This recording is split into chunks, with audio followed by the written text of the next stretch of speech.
George W. Bush impersonator Will Ferrell says political satire has never been more important. Will Ferrell has dusted off his acclaimed George W. Bush impersonation to make a point. It's never been more important to keep up political satire, especially here in the United States, said the 49-year-old comedian while promoting his new movie comedy The House, in which he stars opposite Amy Poehler.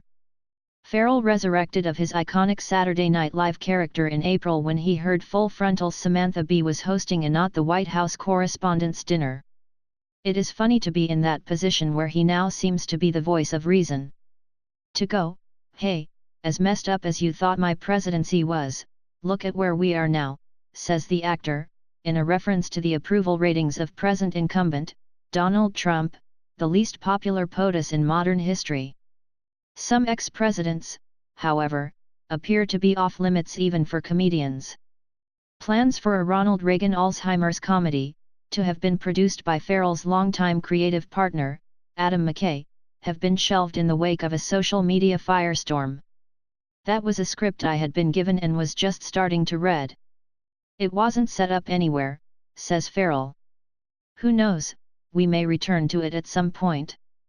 Production is much more advanced on a satirical comedy about two men who go down to the American/Mexican border to defend their country against the immigrants. We are going to get that together for some time next year, hopefully with my buddy Adam McKay to direct, says Ferrell. In an ideal world, the actor says, his co-star would be John C. Reilly. McKay, who previously collaborated with the two funnymen on Step Brothers and Talladega Nights, is no stranger to hot-button contemporary issues such as Trump's proposed Mexican Wall. The prolific filmmaker won an Oscar last year, for Best Adapted Screenplay, for The Big Short, a scathingly funny and surprisingly informative take on the housing credit bubble of the early 2000s. McKay also produced The House, in which Ferrell and Poehler play a happily married suburban couple who set up an illegal casino in the basement of their best friend's house to pay for their daughter's college fees. Poehler, a fellow SNL alumni, is unlikely to be bringing back her Hillary Clinton impersonation anytime soon.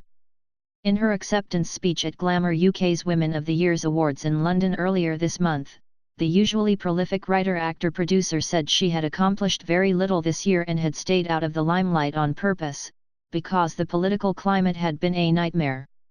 I spent the beginning of this year just rage crying and eating, she told guests.